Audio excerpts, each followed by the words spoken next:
call is now being recorded. Hi, it's Brent Porcia of TopVelocity.net, and I've got Alex Decker on the line, and wanted to interview him today. He had some questions he was calling me about with the program. I was going to answer your questions, but also want to interview him today about his success with the 3X Fishing Velocity program and kind of what has worked for him and kind of where he is and what's going to help him going forward. So thanks for doing this, Alex. Why don't we just kind of start with you talking about how you found the program, why you were looking for the program?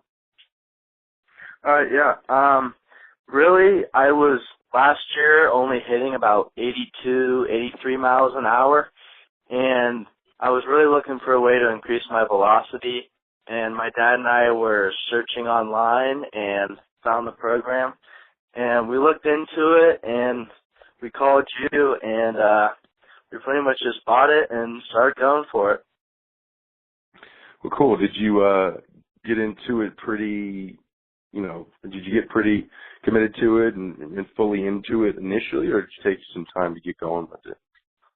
I finished up football season, and I kind of looked at how we'd schedule, how to do the program, and I did the beginner's ed, and then I pretty much just went full steam ahead and did it religiously, and really didn't really miss any workouts unless I had a family get together for Thanksgiving. I think that was one time I missed a workout or something, but I did it very regularly and on the schedule I had. So yeah, I pretty much completed it all through week 12, and in the 16-week program, I had to cut it short to get into the preseason, and that's where I started, and I've completed 3 of the preseason weeks, and now I'm kind of in a situation where I'm in my school ball season for the spring, and still trying to finish up the last week or 2 of the preseason, and also try to figure out what to do for the end season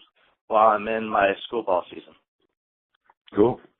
So, yeah, I wanted to talk about that a little bit. But before we get into that, so tell them kind of what was your velocity before coming into the program, and then when did you notice the velocity increase? Yeah, really I was about 82 before the program and hit 90, and really what happened when I started seeing significant velocity was my later weeks in the 16-week program, and really with the preseason weeks, when I started to really get into the mechanics, that's when I really started to see an increase in my velocity. Studying videos, cool, man. and just reading. Awesome. Yeah, I mean, that's typically when I get a lot of my testimonials, guys that get into the preseason and start putting in those pins and starts kind of putting it all together, and it really kind of starts to happen. So what would you feel just now with being experienced with the program, what key parts of the program do you feel were significant in helping you get to 90 miles an hour? One thing right off the bat was the strength and conditioning program. I got a lot stronger and put on 25, 30 pounds very quickly and very, in a healthy way. And so that definitely helped with the strength. And then with the mechanics, just reading through the manuals, watching videos, and then I'd say the medicine balls were hard to get down at first. For sure in the first few weeks I can remember struggling with those, but now I feel like I have a pretty good understanding of how to do those, and that just feels really fluid. I'd say those medicine ball throws and really just studying the videos and trying to work on it during the drills is pretty much just what really helps me with the speed. So. Well, how did your power, your Olympic stuff do? Did you get pretty good at your Olympic lifting? Oh yes, definitely. I had a little experience before that of how to do Olympic lifting, but after studying the videos and just working through it with my dad and some other guys that know stuff about lifting, they helped me a lot, and I got it down pretty well, and I didn't have any injuries while lifting. No lower back pain or any of that you can see is common. So I pretty much got it down pretty well. So Cool. Yeah, so you were able to really kind of get the technique, so you benefited the most from it without, falling into any, risk of injury, which you're right, typically comes from bad technique. Right. So, well, cool, man. Well, that's awesome. I mean, that's pretty much custom when it comes to those talking about the benefits. They get it from the med balls, they get it from the Olympic lifts and power development and strength development. Well, cool, man. Well, that's really awesome. So was that a cool experience, knowing that you reached 90 miles an hour, or are you shooting a lot higher? Yeah, I mean, I'm obviously not fine with just hitting 90. My goals, obviously, to get higher, of course. I don't really have a limit, but sky's the limit. But yeah, so I'm proud of where I'm at right now, but I'm really striving for more. And it's just really awesome to see all the hard work and time you put in really come and prove itself. So I'm really happy with all I put in. Yeah, man, that's great. I think it does, like I always say to most of my guys that have the success is, really kudos to you, because it shows that you really worked hard. The program is, just gives you the direction. It really comes down to if you're willing to take that direction and really work your butt off, and it's obvious that you did that. So that's cool, man. I mean, great for you. And, it's now at this point, I know it's just how do you get more and how do you, get it into your season. So, what are some of the things that you're now dealing with that you wanted to really try to improve on? You were talking about your scheduling, or what was the question you had that you wanted to go over? So for my scenario, I basically practice 6 out of the 7 days of the week, and I do a couple bullpen sessions a week with my school.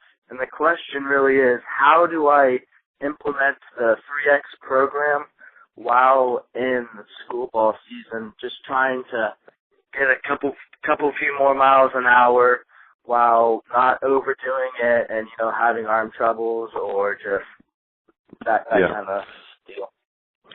Well, are they doing any lifting with the team or no?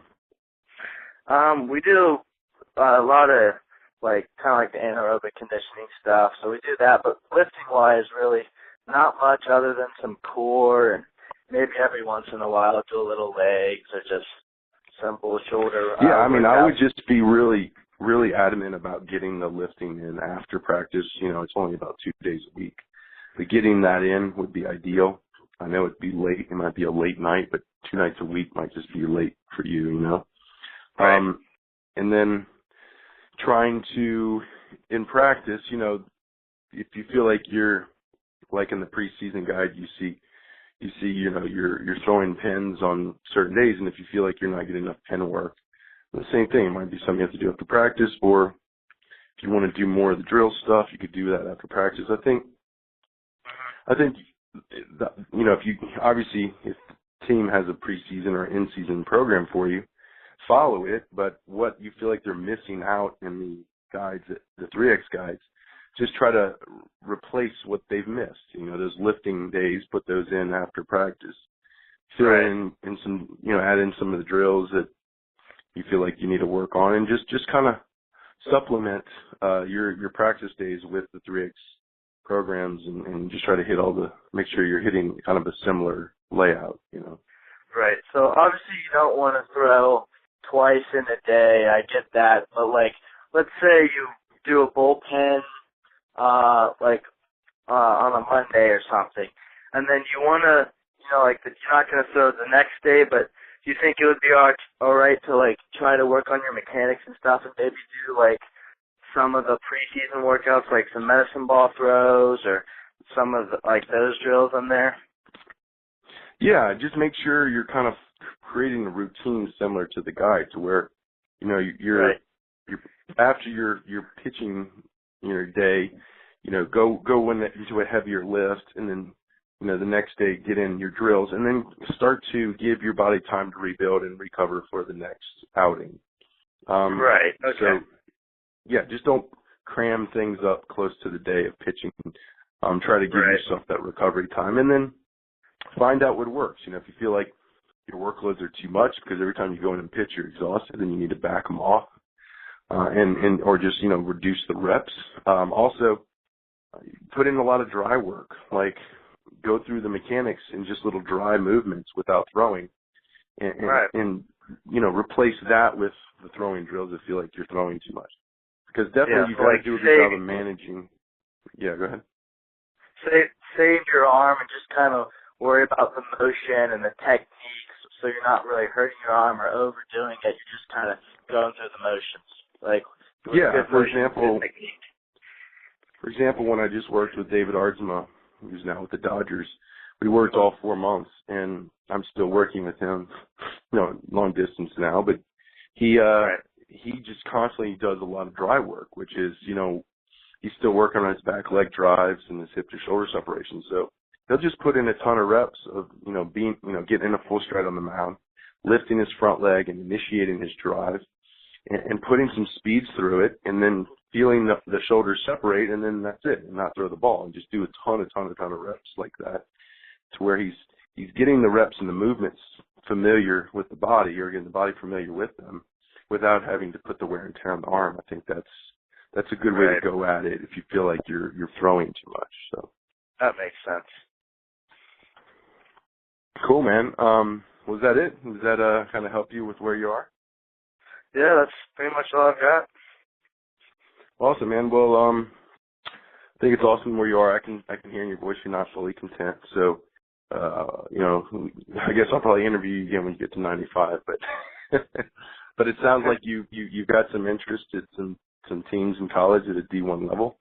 You want to, you know, what's your ideal school? What's your focus on, or your goal as far as what school do you want to play for? I wouldn't say just one or two.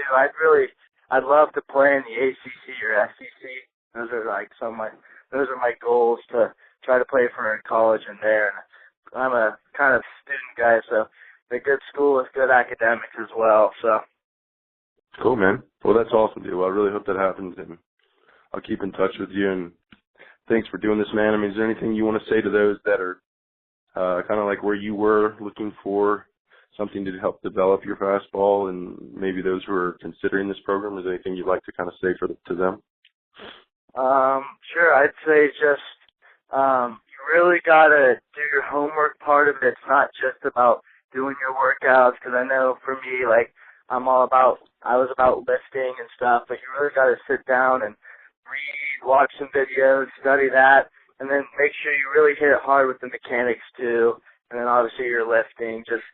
I know it can be tough and it's really time consuming, but you just got to push through it if you want the numbers you're looking for. So that's pretty much all I've got.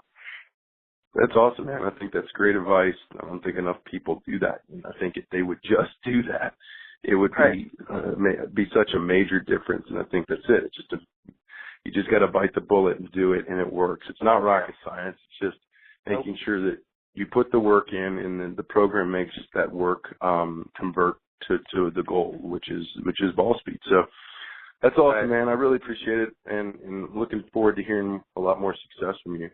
And look, I'm gonna end the interview and stay on the line, okay? All right.